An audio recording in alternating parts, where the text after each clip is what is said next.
嘿，大家好，我是 A 什麼？今天我們就來跟大家開場，跟這個我覺得應該是韓服所指的一支殘 combo 英雄打的這一場比賽。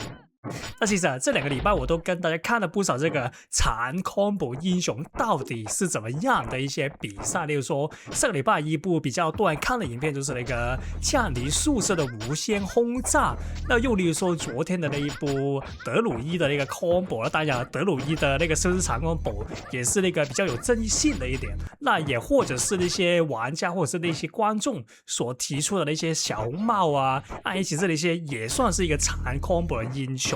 那其實如果你問我的話，哪一支英雄是這個殘 combo 的那個佼佼者，是那個殘 combo 最離譜的英雄，那我肯定毫無疑問是會投這個陰陽師一票。那其實為什麼陰陽師是一支殘 combo 英雄裡面的一個最離譜、最 broken 的一支存在呢？其實很簡單，是因為他的那個無限 combo 無限連實在是太離譜了。那基本上它那個能量轉換這個無限連的那個轉化率，基本上是我會用一個比較具體一點的形容詞，就是如果超雄的那個能量轉化率就是用能量轉換成這個攻擊方式轉化率是1轉10的話，那陰陽師就是1轉100，那個就是這麼離譜的一個原因之一啊。對，所以的話打陰陽師啊，我們唯一能做的事情就是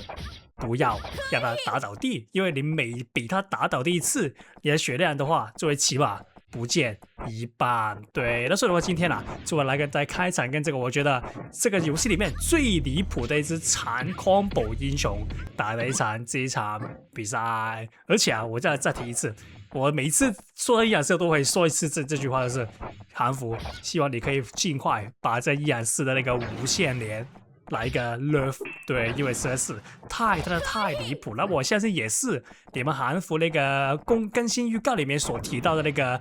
除了這個殘 combo 那一點之外，還有另一點就是讓敵人難以招架的那些 combo 那些打法。那我相信陰陽師是完完全全的把這兩點完全的踩中了。所以的話，韓服請盡快把這個陰陽師 nerf 一下，這個是我一直每次聊的陰陽師都會說的一句話。對，那我們話不是說來到這個第2回合，對，那因為第2回合啊，他剛好犯了一個致命失誤，讓我抓到。OK， 來到第1回合啊，我們打陰陽師也是啊，一開始不要讓他那個陰陽師那個跑低，那個播一個黑色東西出來的那個東西打到，因為每次被他打到，他那個也是一個比較離譜點，就是只要被那個黑色東西打到，整個敵人而是你啊，都會直接倒地。那個也是其他英雄做不了一點。例如說，我超雄那個跑低一下，他只會令敵人有一個這樣子而已，還沒去到會讓敵人倒地。那但是依然是那個比較離譜點，就是一倒地，他就可以直接接這個無限 combo。你看到我血量中了一次，我的血量直接沒有了一半。那我們唯一能做的事情就是不讓他打到啊，又是那句。那我們看一下能不能撐到這個技能階段吧。因為陰陽師那個麻煩的點，除了剛才那個跑第一個黑色東西之外，還有提防他那些式神的攻擊啊，因為他那個式神攻擊也會把你不停卡住，然後那個卡住之後也會配合他這個黑色東西把你倒地，然後就開始他的無限連像這個樣。那這邊直接換反英雄吧，因為你基本上是什麼都做不到了。OK， 那我們就可以把我們的雙手離開我們鍵盤，然後等我們變大。OK， 但是很明顯啊，他也知道我們變大，直接就把我們抓住，那就是依然是離譜一點啊，因為被抓到，你唯一能做的事情就是直接罰站，然後等他把他的 combo 打完。那但是他因為那個能量的那個轉化率非常之高，所以說基本上他這個能量是打不完的。如果他把那個能量打完的話，他也是会直接把你打下去的掉区，然後開始續他第2次能量。那因為自己說過，陰陽師還有一個離譜的點，就是他副英雄用法，他是可以利用這個黑色的東西把你直接推下去的掉區，因為他那個推啊是推非常之遠的，所以說基本上他作為這個進攻型的英雄，他是完完全全沒有弱點。那如果硬要說他弱點，就是他是一隻能量英雄，那能量英雄遲早會有這個沒有能量的一瞬間。那但是你看我這個比賽打了現在第3局了，你能找到他沒能量那個時刻嗎？那我相信大家也是跟我一樣找不到那個沒能量能進攻的時刻。那可以看到他是一個很囂張的玩家，在那些攻擊的那些中途都會加插一些動作在裡面，那其實習慣了，那其實還好。那因為啊，如果大家有聽過以前說過的話，在我還沒有拍這個影片的之前啊，其實因為我不是那個本地的玩家嘛，那其實那個歧視的問題真的非常非常之嚴重，每天啊都會收到很多什麼要你滾出去那個伺服器之類的那些話語的。但是自從我拍片之後，那些問題就改善了非常非常之多。那但是啊，總有幾個個別的玩家還是會帶有這種歧視的那些目光來對待所有不是本地的玩家。你可能想說，哎，這個玩家不就是做了幾下動作嗎？那你用得着那麼的用歧視來形容他嗎？那其實啊，我能說出這件事的，代表說這個玩家是有對我說過類似什麼要我滾出這個伺服器的一些話語的。那但是這個只是一個題外話，我們回到這個影片裡面，我們說回這個陰陽師的這個問題。對，那其實陰陽師我相信大家也是看到，那因為一來陰陽師有這個把敵人按在地板上無限左右擦來擦去的那個無限連功能啊。那第二點就是他那個抓人起手是非常非常之容易，而且敵人也是非常非常之難躲閃。例如說剛才所說的一些弒神的功能啊，或者是那些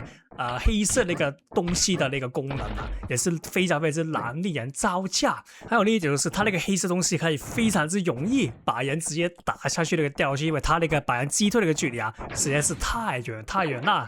根據剛才所說的一些因素啊，其實是會形成一個類似攻擊三角一個東西吧。我會說成什麼意思？就是首先一開始他沒有能量的時候，就會利用那個令人難以招架的那個起手式來把敵人打倒地，然後利用他那個陰陽師原本自有的那個擊退力把敵人打去掉去。然後因為敵人從地掉去回來，這個地面的話是需要時間嘛，那他就利用這個時間來存能量。那當那個能量存了之後，他就會再次把敵人打倒地，然後就會開始他那個陰陽師那個轉化率非常非常之高的那個無限連，那不停重複這個步驟來直接把敵人活活打死。這個就是陰陽師那個我覺得非常非常之離譜的點。首先擁有殘 combo， 另外擁有這個難以招架的那個起手式，還有這個把敵人很容易打下去掉落去的這一點，這個是陰陽師我覺得非常非常之離譜，我覺得也是需要 nerf 的其中一個點啊。對，那你可能想說，是不是因為我太弱，所以才會讓這個陰陽師非常非常之容易把你抓住，然後就開始他的那個無限連 combo？ 那當然你是可以這樣說的，那但是這個就是關乎你同不同意我剛才所說的一些論點，例如說陰陽師是一隻殘 combo 的英雄啊，他的攻擊真的很難令人招架下來之類的。那當然你是可以說出你的那些想法在留言區。對，那我們來到這個比賽的尾聲了。那這邊呢，我的披風還有技能，衣服還有技能。那這邊呢，我們嘗試把它抓住 ，OK 抓到，然後我們直接得拉距離，因為他的披風還沒開。那我們這邊直接開這個披風啊。那如果這個披風能直接把它撞死，那當然是最好。那如果撞不死的話，那我們就會非常之麻煩，因為現在我們這個血量被他陰陽師打倒第一次就等於死了。對。